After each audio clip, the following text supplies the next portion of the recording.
வணக்கம். குடியாத்தம் குமரன். அனைத்து இஸ்லாமிய சகோதர சகோதரிகளுக்கு எனது அஸ்ஸலாமு அலைக்கும் இன்ஷா அல்லாஹ். இஸ்லாமிய தோழர்களே, உங்கள் அனைவருக்கும் வணக்கத்துடன் எனது இனிய ரமணான் திருநாள் வாழ்த்துக்களை தெரிவித்துக் கொள்கிறேன். உங்கள் அனைவருக்கும் ஈத் முபாரக். இந்த நன்னாளில்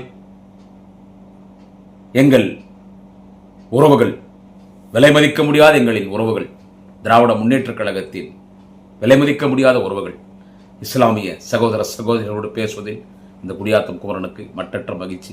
மீண்டும் மீண்டும் உங்கள் அனைவருக்கும் என்னுடைய ரமணான் திருநாள் வாழ்த்துக்கள். ஈத் முபாரக். விஷு ஹாப்பி ரம்ஜான். நபிகள் வழியில் தோன்றிய இஸ்லாமிய தோழர்கள் கண்ணியத்தோடு நடந்து கொள்ளக்கூடியவர்கள், இறைவன் நம்பிக்கையோடு வாழக்கூடியவர்கள், குர்ஆனில் என்னென்ன சொல்லப்பட்டிருக்கிறதோ அந்த குர்ஆனை பின்பற்றக்கூடிய விலைமதிக்க முடியாத இஸ்லாமிய தோழர்கள். தந்தை பெரியார் அவர்கள் ஜாதி மதத்திற்கு அப்பாற்பட்ட ஒரு தலைவர். தந்தை பெரியார் அவர்கள், நீ ஒரு மதம் மாறி ஒரு மதத்தை ஏற்றுக்கொள்வாய் என்று சொன்னால் எந்த மதத்தை நீ ஏற்றுக்கொள்வாய் என்று கேட்டபொழுது தந்தை பெரியார் சொன்னார், நான் இஸ்லாம் மதத்தை ஏற்றுக்கொள்வேன் என்று சொன்னார். ஏனென்றால் குர்ஆன் எனக்கு பிடித்திருக்கிறது. ஒரு குர்ஆனில் இருக்கிற ஒரு எழுத்துக்களும், குர்ஆனில் இருக்கிற ஒரு பொன் சொற்களும் அதுபோல் நடந்து கொண்டால் அனைவரும் இறைவன் தான், அனைவரும் நபிகள் நாயகம் தான். அப்படிப்பட்ட ஒரு விலைமதிக்க முடியாத இஸ்லாமிய சமூக மக்களோடு பழகுவதில் எங்களுக்கெல்லாம் மட்டற்ற மகிழ்ச்சி. அதுவும் திமுகவுக்கும் இஸ்லாமியர்களுக்கும் இருக்கிற ஒரு நெருக்கம் விலைமதிக்க முடியாத நெருக்கம். நம் சகோதரர்கள் என்று சொன்னால் சாதாரண சகோதரர்கள் இல்லை, இரட்டை சகோதரர்கள். திமுகவும் இஸ்லாமியர்களும் இரட்டை சகோதரர்களிலும் ஒட்டி பிறந்த சகோதரர்கள், ஒட்டி பிறந்த சகோதரர்கள். இஸ்லாமியர்களுக்காக இடஒதுக்கீட்டு, உருது பேசுகிற இஸ்லாமியர்களை மிகவும் பிற்படுத்தப்பட்ட சமுதாய பட்டியலில் சேர்த்தவர். எனவே இவ்வளவு நெருக்கம் இஸ்லாமியர்களுக்கும் திமுகவுக்கும் உண்டு. நம்ம யாராலும் பிரிக்க முடியாது. ஒரு முறையும் திராவிட முன்னேற்ற கழகம் வெற்றி பெறுகிறது மத்தியிலும் மாநிலத்திலும் என்று சொன்னால் அதுக்கு இஸ்லாமியர்கள் ஒரு மிகப்பெரிய ஊன்றுகோலாக, நமக்கு ஆதரவாக வெற்றி பெறுவதற்கு ஒரு முக்கியமான ஒரு வாக்கு வங்கியா நமக்கு இஸ்லாமியர்கள். இன்றைக்கு இஸ்லாமியர்களுக்கு எதிராக, சிறுபான்மை மக்களுக்கு எதிரான ஒரு ஆட்சி இந்தியாவில் நடந்து கொண்டிருக்கிறது. இந்தியாவில் நடந்து கொண்டிருக்கிறது. அன்றைக்கு அயோத்தியாவில் பாபர் மசூதி இடித்தவர் யார் என்று உங்களுக்கு தெரியும். அதை உலகத்திலே எதிர்த்து நின்றவர், எதிர்த்து குரல் கொடுத்தவர் தலைவர் கலைஞர். ஆனால் அன்றைக்கு அந்த பாபர் மசூதி இடித்த இயக்கம் எதுவென்று உலகத்துக்கே தெரியும். BJP, RSS. அவர்களோடு இன்னைக்கு அதிமுக எடப்பாடி பழனிசாமி அடிமையாக சென்று விட்டார். அவர் செய்திருக்கிற தவறுகள் வெளியே வந்து விட்டால் சிறைக்கு போவார் என்று எடப்பாடி பழனிசாமி, அவரோடு இருக்கக்கூடிய கூட்டணி கட்சிகள் இன்றைக்கு பிஜேபிக்கு அடிமையாக இருக்கிறார்கள். ஒரு தற்குறி நடிகர் விஜய் கட்சி ஆரம்பிச்சுகிறான், அவன் கூட பிஜேபியினுடைய ஒரு பி டீம் தான். எனவே திராவிட முன்னேற்ற கழகம், திராவிட முன்னேற்ற கழக கூட்டில் இருக்கிற மற்ற கட்சிகள் எல்லாம், அதிமுக, தற்குறி விஜய், இவரெல்லாம் யார் என்று கேட்டால் பிஜேபியுடைய கைக்கூலிகள். இந்த நன்னாளில் ரமணான் வாழ்த்து செய்தி, ரமணான் வாழ்த்து சொல்கிறேன். ஈத் முபாரக் என்ற ஒரு இடத்தில் பேசிக்கொண்ட இடத்துல இவன் என்ன அரசியல் பேசுகிறான் என்று என்னை யாரும் இஸ்லாமிய சகோதர சகோதரர்கள் தவறாக கருதக்கூடாது. இது எந்த தேர்தல் என்று சொல்லி, எந்த நேரம் என்று சொன்னால் தேர்தல் நேரம். உங்கள்கிட்ட ஓட்டு கேட்கறது நான் வாழ்த்து சொல்லணும்னா இல்லை. நம்ம எல்லாம் கொஞ்சம் விழிச்சுக்கணும், நமக்கு ஒரு அவேர்னஸ் வேணும். நான் ரமணான் நல்நாளில் நபிகளை வணங்கி உங்களுக்கு வைக்கிற வேண்டுகோள், நம் திராவிட மண் மதசார்பற்ற மண் தமிழ்நாடு. இந்த மதசார்பற்ற மண்ணை நாம் என்றைக்கும் மதசார்பற்ற மண்ணாக, திராவிட மண்ணாக நம் மண்ணை பாதுகாக்க வேண்டும். திராவிட மண்ணன்னா என்ன, மதசார்பற்ற மண்ணன்னா எல்லாம் ஒண்ணுதான். ஆனால் நம் தமிழ்நாட்டை இதை மதவாத மண்ணாக மாற்றுவதற்கு பிஜேபி, RSS முயற்சி செய்கிறது. அதற்கு அவர்களுக்கு கிடைத்திருக்கிற இடைத்தரகர் யார் என்று கேட்டால் எடப்பாடி பழனிசாமி, அவரோடு இருக்கிற கூட்டணி கட்சிகள். இன்னொரு பக்கம் தற்கூரி நடிகர் விஜய். உங்களை ஏமாத்துறதுக்கும் நோம்பு திறக்க நிகழ்ச்சி வருவாங்க, குல்லா போட்டுக்குவாங்க, கஞ்சி குடிப்பாங்க. அவன் தான் தற்கூரி விஜய். இங்க எடப்பாடி பழனிசாமி இவங்கெல்லாம் யாருன்னு கேட்டா பிராமணர்களிடம் நம் திராவிட மண்ணை ஒப்படைக்க மாமா வேலை செய்கிறார்கள்.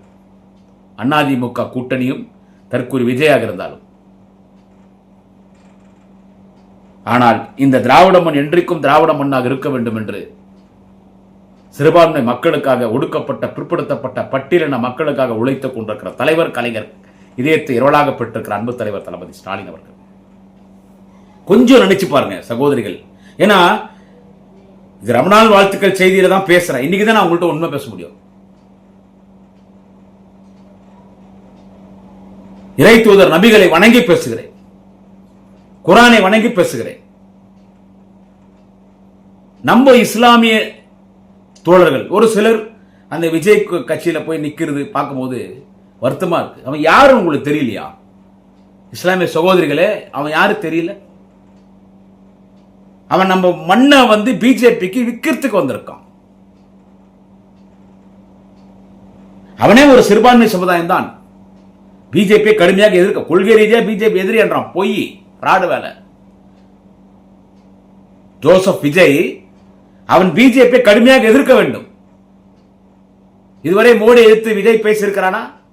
பிஜேபி எதிர்த்து விஜய் பேசியிருக்கிறானா? கொஞ்சம் யோசிச்சு பாருங்க இஸ்லாமிய சகோதரிகளே, சகோதரர்களே. அவங்க கூட நம்ம போலாமா? அதனால் நீங்களாம் திமுக தான் இருக்கணும்னு நான் சொல்ல வரல, அது உங்க விருப்பம். ஆனால் இஸ்லாமிய சகோதரர்களுக்கு நன்மை செய்த ஒரே இயக்கம், ஒரே ஆட்சி திமுக. அதனால நீங்கள்லாம் வந்து யோசிக்கணும். இது நம்ம வந்து மாமா மச்சானா வாழ்றோம். இன்னைக்கு 6 வீட்டுல இருந்து எனக்கு பிரியாணி வந்திருக்கு. இன்னும் 4-5 வீட்டுல இருந்து வரும் பிரியாணி. நான் சாப்பிட்றேன், எங்க தங்கச்சி வீட்டில் சாப்பிட்றாங்க, எங்க பெரியப்பா வீட்டில் சாப்பிட்றாங்க, எங்க அண்ணி வீட்டில் சாப்பிட்றாங்க, இன்னும் பக்கத்து வீட்டில் கூப்பிட்டு அவ்வளோ பிரியாணி வந்திருக்கு, சாப்பிட்டு இருக்கோம். அந்த அளவுக்கு நம்ம உறவு. பொங்கல் பண்டிகைனா நாங்கள் உங்களை கூப்பிடுறோம், தீபாவளி பண்டிகை நாங்கள் உங்களை கூப்பிடுறோம், ரம்ஜான் பக்ரீத் நீங்க எங்களை கூப்பிடுறீங்க. ஆனா பிஜேபி கட்சியில் இருக்கிறவன் என்ன சொன்னான்னு கேட்டா, ரம்ஜானுக்கு இஸ்லாமிய வீட்டில் போய் பிரியாணி சாப்பிட்றே, அந்த பிரியாணி நீ வாங்கி சாப்பிட்ற, நீ உண்மையான இந்துவான்னு பேசினவங்க பிஜேபிக்காரன். இதெல்லாம் யோசிக்கணும். நான் இந்த ரம்ஜான் நல்வாழ்த்துக்களை தான் உங்கள்கிட்ட இதை நான் பேச முடியும். நம்ம மண்ணை பாதுகாக்கிற ஆரிய கூட்டம் இருந்து, பாபூர் மசூதி இடித்த அந்த கூட்டமிடமிருந்து இன்றைக்கும் வட மாநிலங்களில் எத்தனை இஸ்லாமியர்களை கொடுமையாக கொள்கிறார்கள் பிஜேபி என்று தெரியுமா? ஒரு மாட்டு இறைச்சி என்றது எல்லாரும் சாப்பிடுறாங்க, எல்லாரும் சாப்பிடுறது. இந்த மாட்டு இறைச்சி விற்பனை செய்யக்கூடியவர்களை போய் கொலை பண்றது. ஒருத்தர் ஆட்டு இறைச்சி தான் வச்சிருக்கார் வட மாநிலத்தில், குஜராத்தில் ஃப்ரிட்ஜில் ஆட்டு இறைச்சி வச்சிருக்காரு. அது மாட்டு இறைச்சின்னு குடும்பத்தை வெட்டு கொண்டுட்டாங்க. நம்ம தமிழ்நாடு வரைக்கும் இந்து முஸ்லீம்குள்ள பிரச்சனை வந்ததில்லை, வராது. உலக சட்ட மாமேதை பாபா சாஹேப் டாக்டர் அம்பேத்கரின் கனவுகளை, லட்சியங்களை நிறைவேற்றிய மண் தமிழக மண். திராவிட இயக்கம், திராவிட முன்னேற்ற கழகம். இது பாபா சாஹேப் டாக்டர் அம்பேத்கரின் கொள்கைகளை பின்பற்றுகிற மண் தமிழக மண், திராவிட மண். இது தந்தை பெரியாரின் மண், அறிஞர் அண்ணாவின் மண், முத்தமிழறிஞர் டாக்டர் கலைஞரின் மண். இன்றைக்கு உலக சட்ட மாமேதை பாபா சாஹேப் டாக்டர் அம்பேத்கராக, தந்தை பெரியாராக, அறிஞர் அண்ணாவாக, தலைவர் கலைஞராக ஆட்சி செய்து கொண்ட தலைவர் தளபதி முதலமைச்சராக இருக்கிற இந்த திராவிட மண். இந்த திராவிட மண்ணை இன்றைக்கு எடப்பாடி பழனிசாமி, அவரோடு இருக்கிற அடிமைகள் ஒரு 22 கட்சி கூட்டணி வச்சிருக்காங்க. அடுத்து இவன் தற்கூரி விஜய், இவங்கெல்லாம் இன்னைக்கு பிஜேபியோடு சேர்ந்து நம்ம தமிழ் மண், திராவிட மண்ணை ஆரிய கூட்டத்திற்கு கூட்டி கொடுக்கறதுக்கு, காட்டி கொடுக்கறதுக்கான வேலையை பார்த்துட்டு இருக்காங்க. இதை மட்டும் மனசுல வச்சுக்கிட்டு, சப்போஸ் நடக்காது, நெருப்புன்னா வாய் சுடாது, அவன் வந்துட்டா நம்ம மண்ணு நிலைமை என்னன்னு யோசிச்சுப்பாரு.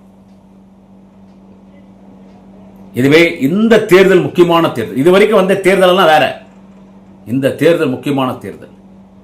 இந்த தேர்தல் தமிழ்நாட்டுக்கும் டெல்லிக்குத்தான் தேர்தல்.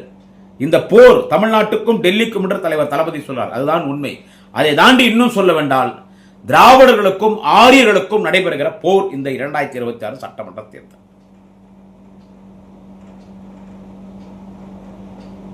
ஆரியர்களுக்கும் திராவிடர்களுக்கும்.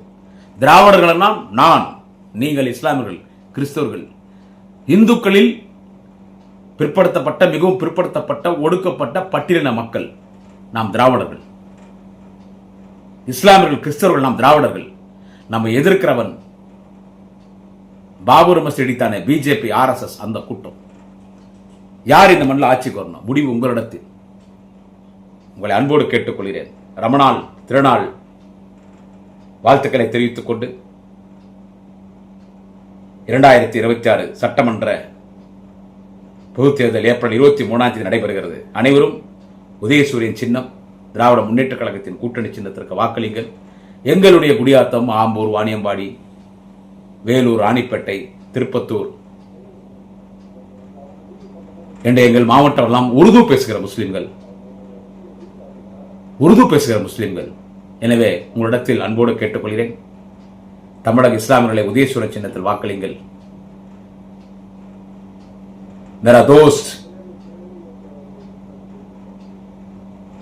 आप सबको मेरा भाइयों बहनों, आप सबको मेरा नमस्कार. इंशाअल्लाह आने वाले चुनाव में आप सब सूरज का निशान में वोट डालना. हमारा दलपति स्टालिन दूसरा बार सीएम का कुर्सी में बैठना है, वो काम आप करना है. दूसरा बार हमारा लीडर दलपति स्टालिन, हमारा तमिलनाडु का सीएम, हमारा भैया अण्णन उदयनिधि स्टालिन डिप्टी सीएम, हमारा डीएमके कैबिनेट, आप सब हमारा दोस्त, हमारा